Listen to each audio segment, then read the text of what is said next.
from the bright lights, the flashy clothes, the whole runway scene is what men live for. Now, I can understand how tasking it can be. I can understand how much effort that goes in to get that dress or that suit done. But do you know how much effort, these designers put in to meet your demands? Do you know what they have to keep up with to continually make this industry grow? There's only one way to find out.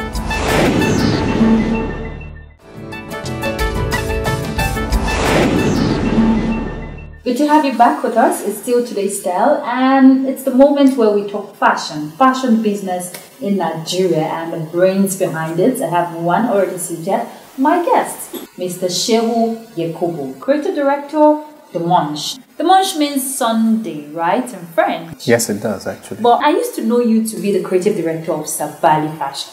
What changed? Yes, what changed is, let's not call it change, what evolved. Okay. Yes. Now Sabali is going to be solely producing shoes.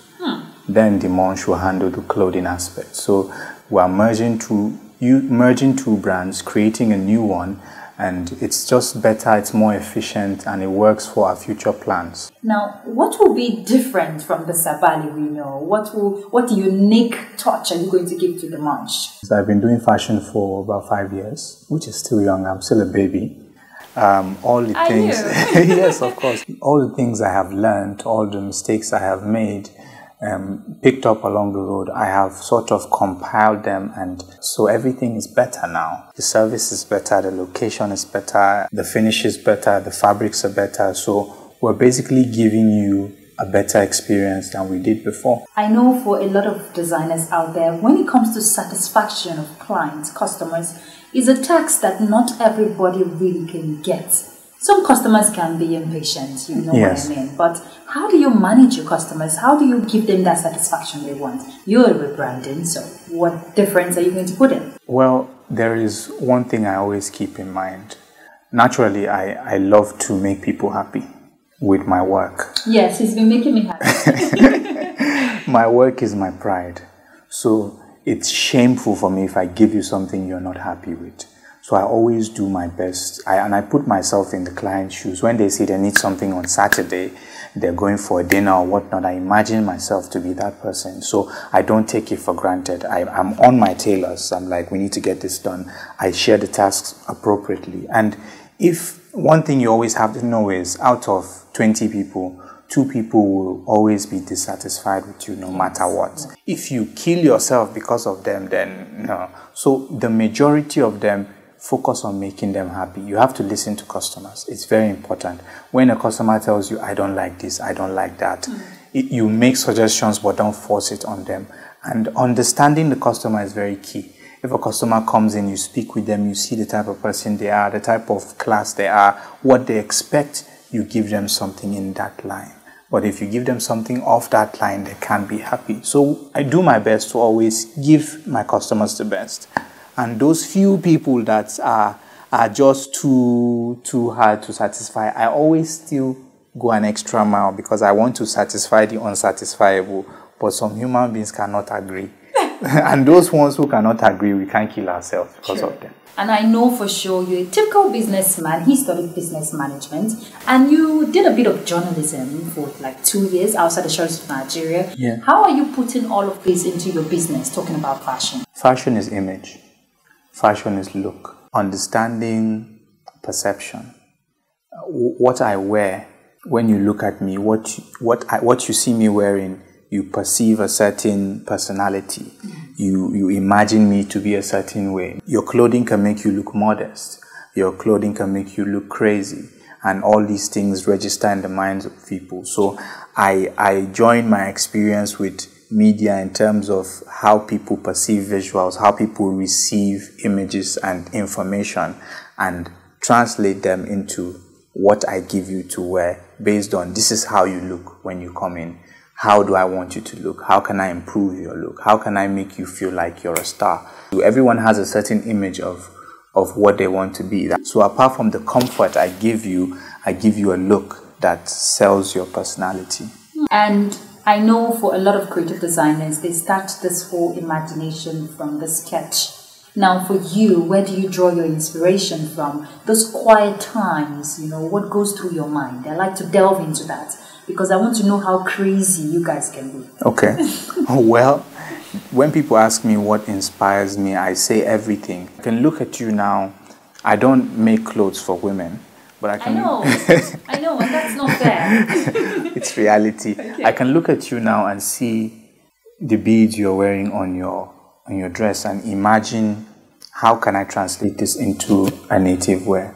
Maybe I can do beads around the neck, but okay, that would be too much. Maybe I do it only halfway and stop. Then I put a flap on it and that works. So when I'm in my quiet space, I think of new ideas. When I'm in my rough moving space, I think of new ideas. As I'm moving, I'm seeing things. So it's all about shape, lines. It's just lines, and everything in life has lines, even human beings. The kaftans, the suits, it's where the lines are. So if you play with the lines, you play with the designs. Now, I noticed something we were talking about before we started this chat. In Abuja here, we don't get to see enough fashion shows. And I'm just wondering, why is it like that? Because if fashion designers like you guys can showcase, will have to showcase what they have, then we need a lot of fashion shows. But why are we not seeing that? What is wrong? Is it from the fashion designers or those who just love to put events together? Well, it's a combination of the two. Many people have tried. I organize fashion shows. I've had about 5 fashion shows. Fashion shows are expensive to organize, especially when you want high quality fashion shows. The shows that they have in Lagos, they spend millions of naira and they get good sponsorship. See, the difference between Lagos and Abuja is Lagos is more commercial. So people are willing to give you money to deliver quality for them.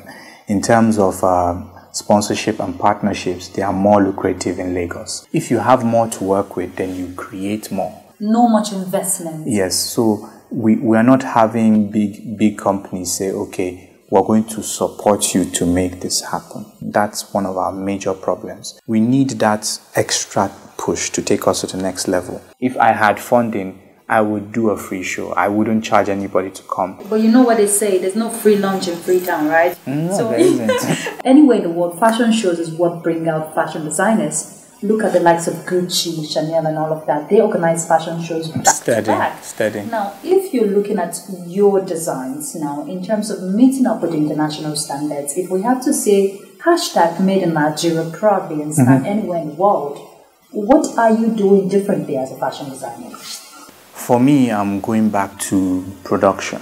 No matter how much you decorate a goat, you put a suit on a goat, you put cover shoes on a goat, put a cap on a goat is still a goat. If you fry that goat, it still tastes like a goat. Sweet, very sweet. Yeah, indeed. So it's all about the core. Marketing aside, promotion aside, fashion show aside, what are you producing? First of all, what's the quality of fabric you're using, the durability? Is it right for what you're making? Secondly, how are you sewing it? In what sense? Is the sewing going to be neat? Is it going to come out the way it is? How is the standard? Does it match the way it is done abroad? How can you make it better? Yes, there's a lot to be done in terms of marketing, but what are you marketing? If what you're marketing is not top-notch, if you're not killing yourself to do better, then what's the point of saying made in Nigeria if it's not good? We have to keep doing research. We have to keep thinking, why is it that Tom Ford's suit is better than our own?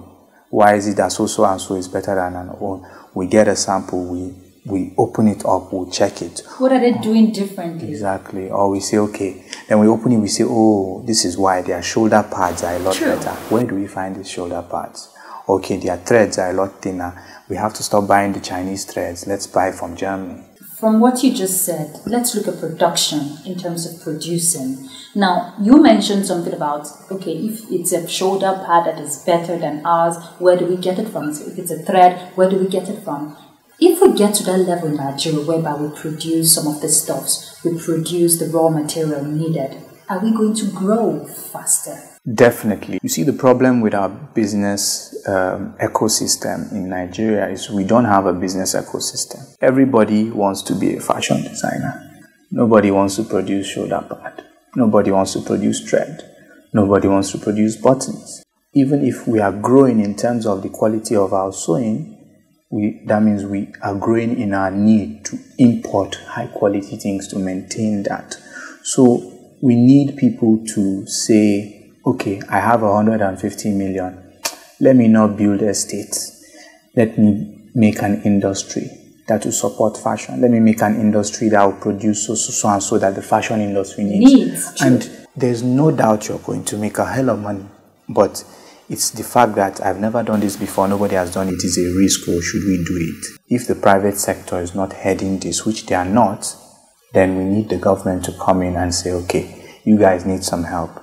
Let's put a team together and see where you are lacking to improve this ecosystem and reduce our dependency on importation. Imagine if every thread we use for sewing comes from one factory in Nigeria. And imagine how many fashion designers are using threads every day, because people must wear clothes. And I can assure you that every minute, every hour, every second of the day, someone is sewing something in Nigeria. Yes.